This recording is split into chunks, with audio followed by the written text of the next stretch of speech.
our country, of our empire, of our allies, and above all, of the cause of freedom. A tremendous battle is raging in France and Flanders. The Germans, by a remarkable combination of air bombing and heavily armored tanks, have broken through the French defenses north of the Maginot Line, and strong columns of their armored vehicles are ravaging the open country, which for the first day or two was without defense. They have penetrated deeply and spread alarm and confusion in their train. Behind them there are now appearing infantry in lorries, and behind them again the large masses are moving forward. The regroupment of the French armies to make head again, and also to strike at this intruding wedge, has been proceeding for several days, largely assisted by the magnificent efforts of the Royal Air Force. We must not allow ourselves to be intimidated by the presence of these armored vehicles in unexpected places behind our lines. If they are behind ours, the French are also at many points fighting actively behind theirs. Both sides are therefore in an extremely dangerous position.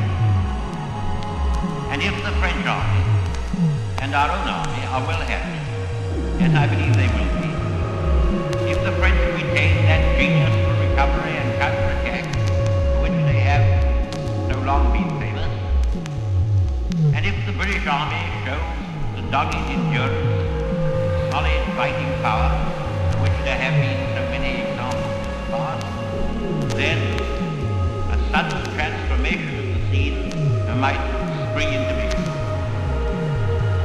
It would be foolish, however, to disguise the gravity of the hour.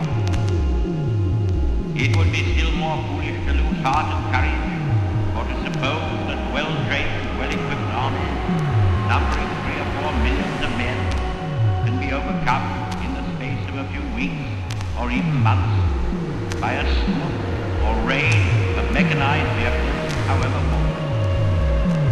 We may look with confidence to the stabilization of the front in France, and to the general engagement of the masses, which will enable the qualities of the French and British soldiers to be matched squarely against those of their enemies. For myself, I have invincible confidence in the French army and its leaders. Only a very small part of that splendid army has yet been heavily engaged, and only a very small part of France has yet been invaded. There is good evidence to show that practically the whole of the specialized and mechanized forces of the enemy have been already thrown into the battle.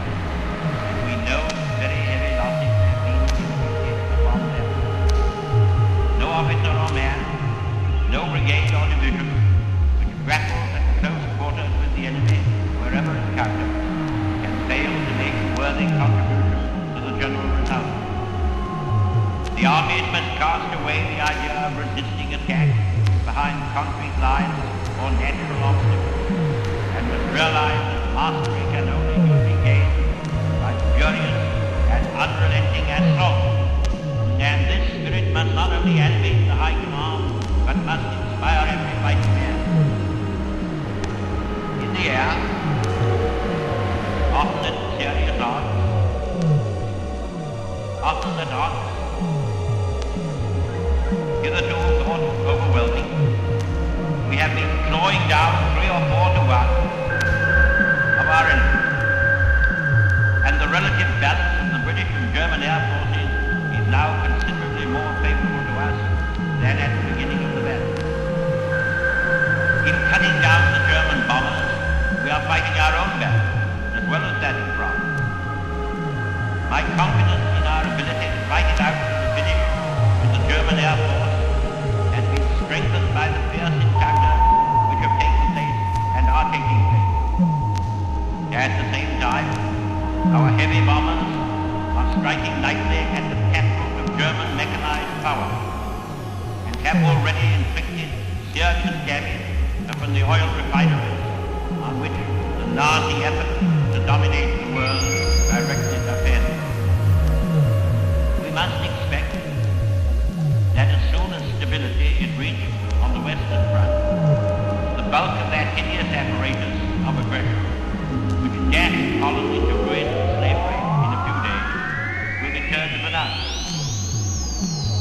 I'm sure I speak for all when I say we are ready to face it, to endure it, and to retaliate against it to any extent that the unwritten laws of war permit.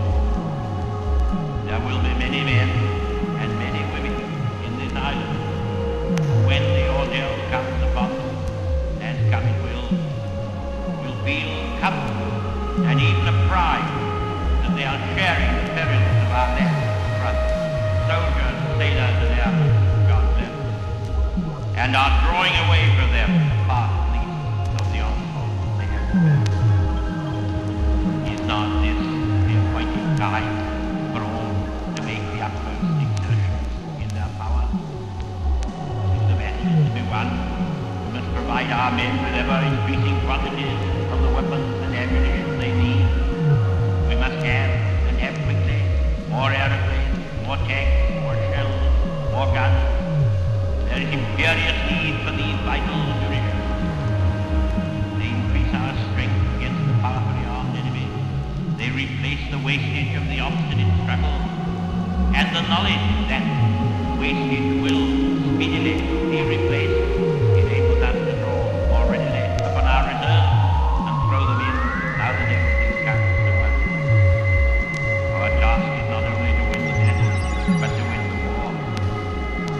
After this battle in France abates its force, there will come the battle for our island, for all that Britain is, and all that Britain means. That will be the struggle.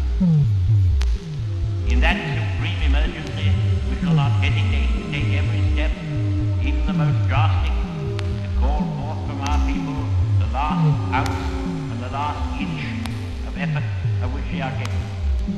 The interests of property, the hours of labor, are nothing compared to the struggle for life and honor, for right and freedom, to which we have vowed ourselves.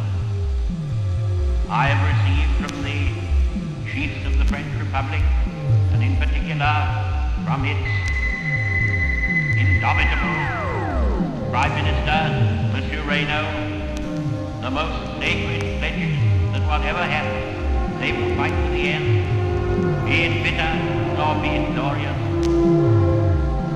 Nay, if we fight to the end, it can only be glorious. Having received His Majesty's commission, I have formed an administration of men and women of every party and of almost every point of view. We have differed and quarreled in the past, but now one God unites us all.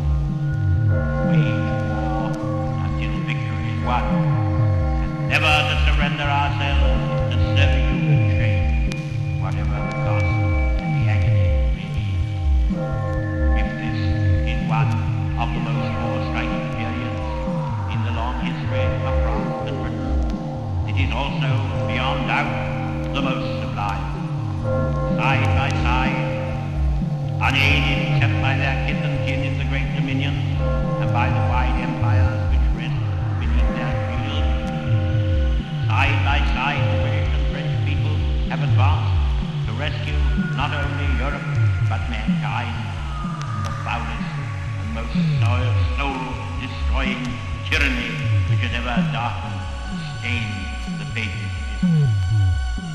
Behind them, behind us, behind the armies and fleets of Britain and France, gather a group of shattered states and bludgeoned races, the Czechs, the Poles, the Norwegians, the Danes, the Dutch, the Belgians, upon all of whom the long night of barbarism will descend, unbroken even by a star of hope, unless we conquer, as conquer we must, as conquer we shall.